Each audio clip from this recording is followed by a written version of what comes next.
Good morning and welcome to week 2 of our Advent series. This series I'm calling Yellow Lights. And I am so glad that you are here for this journey, this 4-week journey of silence, stillness, of preparing our hearts to receive the birth of Jesus. Now last week, we talked all about internal noise, the noise that we ourselves produce. And let's be honest, we produce a whole lot of noise throughout our lives. This week, today, I want to talk about a different type of noise. I want to talk about external noise, the noise that comes at us from the outside, the noise that bombards us almost every waking moment of our lives. And there's a lot of that type of noise, is there not? I mean, just last week when I was trying to record the first sermon, I had to go to multiple locations just because there was so much background noise all around me, even in the middle of the woods. From where I'm sitting right now, I'm constantly hearing the flow of cars as they pass by my house. I can hear the trucks down the highway, especially as they're downshifting as they pass by our exit. And then there's constantly all the noise of leaf blowers and motors and all the gadgets and gizmos that our neighbors are using. It's getting pretty loud out here, isn't it? How about we do this? Let's move inside. Hopefully we can actually have a sermon inside because there'll be more silence in there. There'll be less external noise if we were to move inside.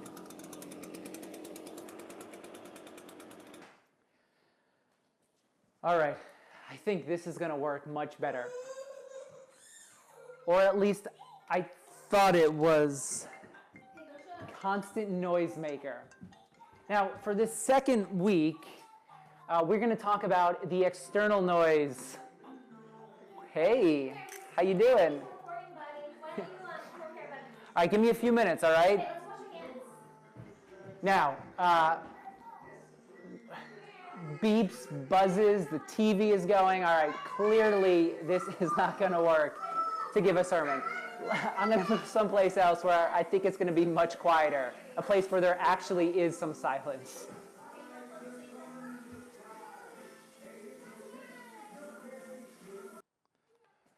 All right, here we go. Definitely going to find silence here. We're going to go into the car because noise can't follow us in the car.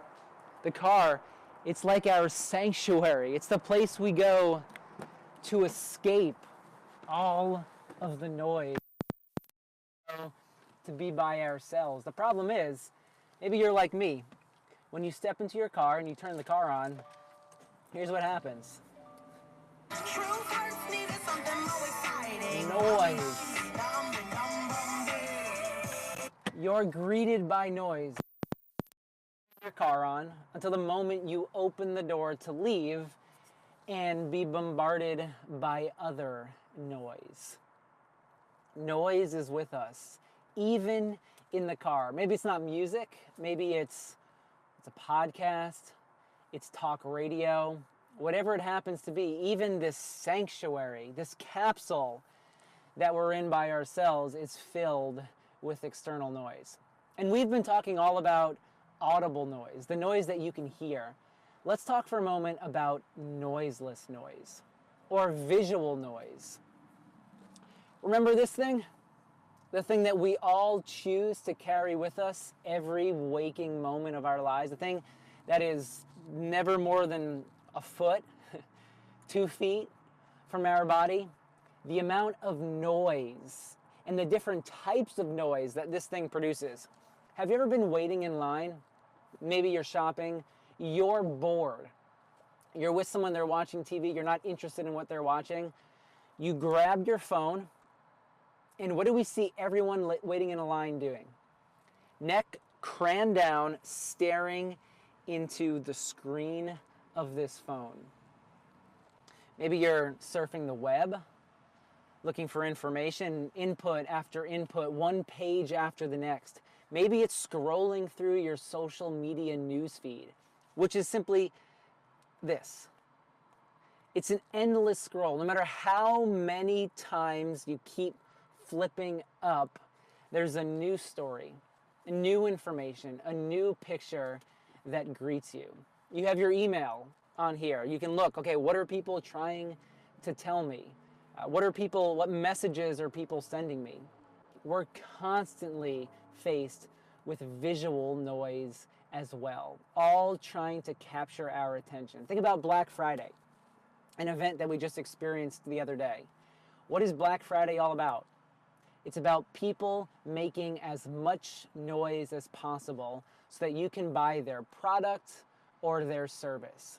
We live in a noise-saturated world. People are trying to capture our attention through the noise that they can make. So if we're constantly being filled with noise, if there is noise every step, every moment, how do we escape the noise? How do we have some silence? How are we able to set all the noise to the side so that we can listen, so that we can be still? There's this fascinating verse in the Christmas story, in the book of Luke. And it's a verse that is very, very easy to miss because it's small, it's boring. It's not as grandiose as the other parts of the Christmas story. I mean, I missed this verse the first 30-something years of my life. I've never heard a sermon preached on this verse before. Here it is, Luke chapter 1, verse 39. And let me set the stage for you. Mary has just been approached by the angel Gabriel. And Gabriel tells Mary, you are going to have a son. And this son you're to name Jesus, because your son is going to be the long-awaited Messiah. Mary, like all of us, like Zechariah, who we looked at last week, responded, who, me? How is this possible? There's no way. Like, are you sure you got the right person? And Gabriel responds and tells Mary, everything is possible with the Lord. Nothing is impossible with God. And Mary simply says, all right, I'm God's servant. I'm in. Let's do this thing. And after that, after she accepts her role, accepts her mission, here's what we find that Luke tells us. Verse 39, at that time, Mary got ready and hurried to a town in the hill country of Judea, where she entered Zechariah's home and greeted Elizabeth. Mary, this is the biggest moment of her life. Biggest moment. Imagine this. You're going to have a son. It's going to be the Savior. Pretty big moment, is it not? What does Mary do immediately upon hearing this news? She retreats. She goes off the grid. She leaves the familiar. She leaves her immediate family. She leaves all of her friends, her town, everything that she knows in order to flee, to run to the hill country, to get alone, to be away from all the noise, so that she can reflect, so that she can listen, so that she can process all that she's just heard. The gravity of the news that she's just encountered. She needs space for it. She needs space for all of it to settle into her heart so she can prepare her soul for what is to come, for the next step of her journey. She couldn't do that with all this noise around her. She had to go somewhere where she could be silent, where she could filter out all the noise and be intentional about the noise that she was allowing in. Elizabeth, Zechariah, I trust them. They'll support me. They'll be there. They will give me space. They won't tell me I'm crazy. They won't be like my friends down the street who are like, hey, Mary, what is wrong with you? You've been drinking the juice too long? They're not going to be a dissenting voice. They're going to be a supportive voice. Now, if we were to pull out our Advent box for the week, let's look at our Advent gifts for week 2. And let's begin by looking at a quote. First, a quote by Thomas Merton. And here's what Thomas Merton says. Let him who cannot be alone beware of community. Let him who is not in community beware of being alone. There's a cycle. There's a rhythm. Spending time alone by yourself and then spending time with community. Both are important. Both are necessary for our growth. We need times by ourselves. We need times of silence. When there's no other voices, when there's no other noise trying to shape us and mold us. Because that's essentially what all this noise is doing. It's trying to shape us in a particular way. It's trying to mold us to be a certain type of person. So we need time away from all of that shaping and that molding in order to get in touch with our soul, the truest self of who you are. And then once we've spent that time by ourselves, once we've listened and heard the divine voice speaking over us, we need to re-engage. We need to spend time with community. We need to go back home to give the gift of ourselves to the rest of the world. In Luke's gospel, a little bit later in the story, verse 56, we're told, Mary stayed with Elizabeth for about 3 months and then returned home. Eventually, Mary returned home, but she needed 3 months by herself. 3 months of solitude, silence, of preparation.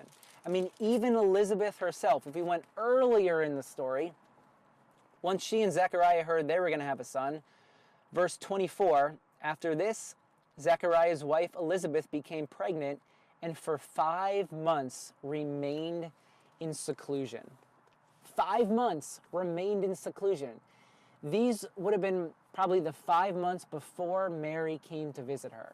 Elizabeth had to prepare herself to be the type of person Mary needed her to be. Elizabeth needed to prepare her heart. She needed to be that grounded, centered presence for Mary. That's what solitude and silence does for our souls. It grounds us. It centers us. It moves us in a direction of love, compassion, and grace. It moves us down a path that is good for ourselves, the best path for ourselves, but also the best path for the world. Beware of him who can't be alone, but also be aware of the person who can't be in community. We need to cycle in and out of both. And then a second quote. This one by author Ryan Holiday. We are overfed and undernourished. We are overfed and undernourished. Think about all the noise we've experienced over the past 10 minutes of this sermon. Think about all the noise that you experience throughout a day, throughout a week. More noise doesn't equal more nourishment. I mean, think about, we just celebrated Thanksgiving. And after Thanksgiving, or during Thanksgiving, we stuff ourselves with food, and then we go sit on the couch because we don't feel great the rest of the day. Being stuffed, filled with noise, with food, it isn't the healthiest for our soul. Sometimes less is better. When it comes to noise, less noise can equal more nourishment. When Steph was pregnant, one of the things that she became very, very aware of was the type of food that she was putting into her body. Was the food she was putting into her body nourishing her and nourishing the child that she was growing within? It's the same with noise. Is the noise that we're allowing into our bodies nourishing us? Is it moving us in a good direction? Or is it taking us away from that loving, compassionate direction that we all desire to move in? So, how do we filter out the noise? How do we become intentional about the noise that we allow in? Well, let's look at our Yellow Lights Week 2 practices. Practice number 1, begin the day with silence. How often do you wake up in the morning, the first thing you do, you grab your phone, you flip it on, and you start looking at the noise? What did I miss last night? Who tried to contact me? What if this week, the rest of this Advent season, we began every morning in silence? What if the phone was in the other room? What if it was more than 6 feet away from us? And we woke up each day this week. We just sat in silence and listened. Listen for the words that we need to hear that morning as we begin our day. Then a second practice, technology time blocks. What if we were to be very intentional about the times that we checked our email? What if we were intentional about the time that we surfed the web, the time that we went on our Instagram feed? What if we said, I'm going to give a half-hour time block in the morning, give a half-hour time block maybe here in the afternoon, and then maybe another hour in the evening. There are certain apps that actually do this for you. It will lock you out of your internet access except for certain time periods that you have already set up.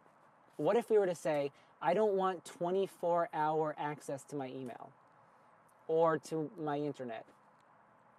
And we said, I'm only going to check my mail 3 times. And I understand not everyone can do this with work, but what about even on the weekends? If we said, you know what, I'm going to check my phone once on the weekend and then that's it. How can we set our lives up in a way so that there are certain time blocks when we're very intentional about using our devices? And then a third practice, spend a day off the grid. Yeah, this one's really difficult. I get it. But what if we were to be unreachable for a day? What if we put all of our devices in the glove box of our car for the day and we were present to those around us? Or we were present to ourselves? Or we were fully present to life for a full day? Maybe even a couple of hours. Can we spend some time off the grid just listening? Getting away from as much noise as possible. And this week, as we go through our week, as we experiment and have some fun with these practices, there's another gift in your Advent box. Earplugs. What if we were to carry these earplugs with us for the rest of the week as a reminder that we desire to be people who are intentional about the noise that we allow into our lives? Maybe we actually want to use these earplugs and we want to put them in for an hour, for a day, probably not a week, but for a certain period of time. And it's us signifying to the rest of the world, we're drowning the noise out so we can be present to ourselves and this beautiful life that we've been given. So this week, may you learn to silence the noise. May you drown out as much noise as you possibly can. May you be aware of the noise that you're allowing in. And as you analyze, reflect on the noise, may you have the discernment to know this noise, it's not helping me. It's not moving me in the direction where I want to move. So may you cut that out and fill yourself with only the noise. Sure, it's going to be less, but only the noise that nourishes your soul, that fills you with love and compassion. Spend some time in solitude this week by yourself so that when you re-engage, you can be a person who gives the best gift of yourself to the world around you. Grace and peace to you this week, my friends.